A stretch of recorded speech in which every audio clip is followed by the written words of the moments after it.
Hello, everyone, and welcome back to the Fixed Ops Roundtable. I'm Katrina Ness, joined by Ted Ings, and we are at the Reynolds & Reynolds headquarters in Dayton, Ohio. And joining us again is Chris Walsh, the president of Reynolds & Reynolds. Chris, so much to see here and so much that Reynolds is on the forefront of in our industry and technology.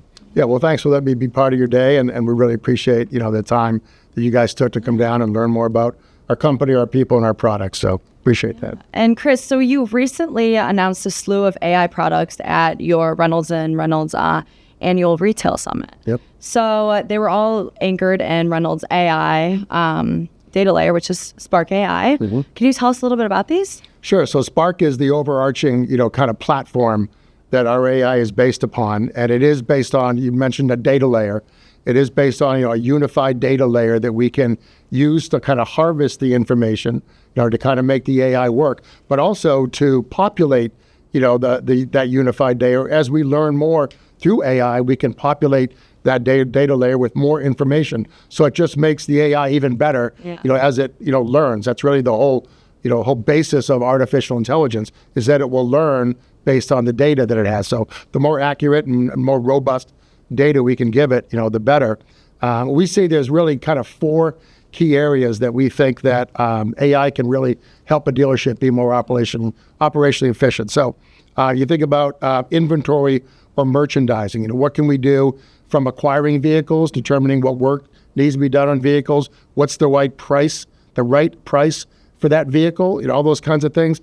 Also things like descriptions for vehicles. Like, does it look like the description that a consumer is going to see in every other dealer website out there? Or is it a little bit more unique that says, hey, buy this car, but buy this car from me?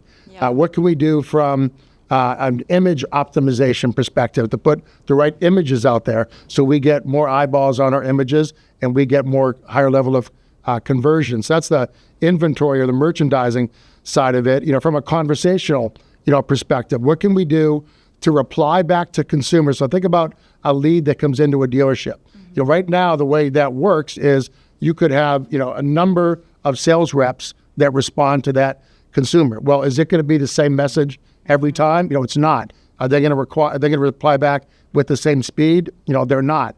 So that's where we think AI can really help, is that, prompt and consistent messaging back to consumers, giving them the information that they want and hopefully leading them, to further their actions in the sales cycle. From an engagement perspective, what can we do to keep consumers, engaged in the process and keep that moving forward? And then, from a prospecting perspective. So if you think about, you've got all this data about these customers, well, what if we can learn about what their sentiment is or what their propensity to buy is and get them more engaged in the sales process from that perspective? So those are kind of the key tenets for our Spark AI platform. Yeah, and I find that really interesting because a lot of people are scared of AI because they think it's going to replace us all.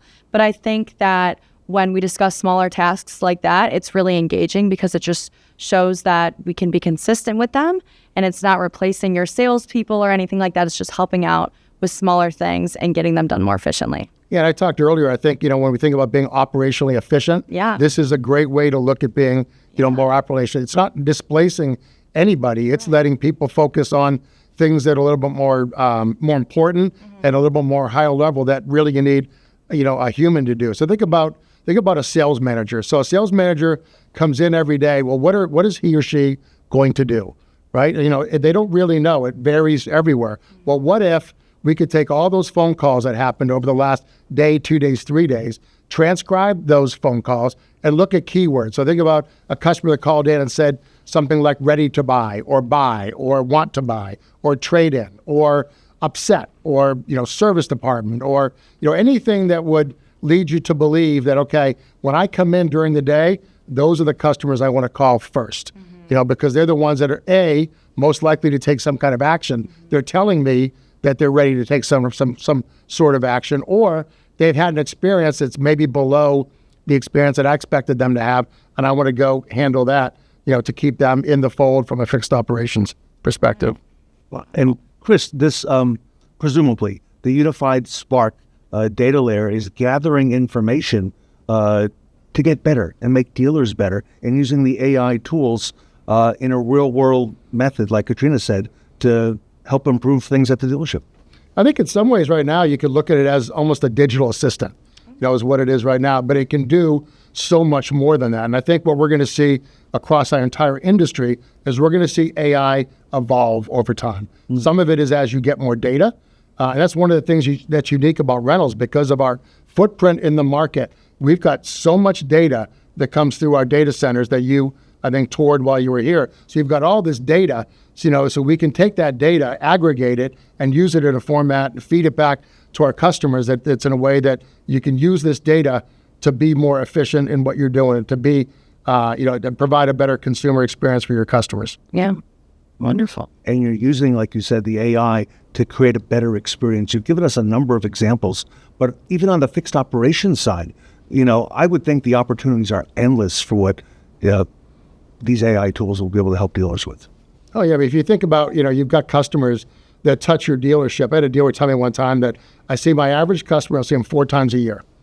So I've got all this data, and I can use that data to make each visit more impactful, to that customer, to get them to want to come back to the second visit. Or if they're on the fence about buying a car, they're not going to look elsewhere. They're not just going to stay in brand. They're going to stay, with my dealership and be a repeat buyer, from me.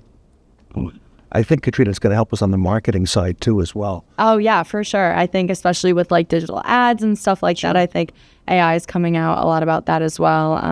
And even in the innovations lab yesterday, or the innovation center, we learned that the tools you have can transcribe phone calls, like you were saying, and point out those keywords. So it was really cool because Ted and I were able to see that firsthand and witness it like we are in a dealership, and we are the people that would be utilizing that tool. So yeah. I think the marketing is another good slant to it. So think about it. Think about yourself as a consumer. Yeah. Like how many messages do you get? Email or digital ads or direct mail pieces that are completely irrelevant to where you are in the ownership and buying cycle. Well, what if we could provide more relevant messaging, to that consumer? And I think that's where we all want to get to.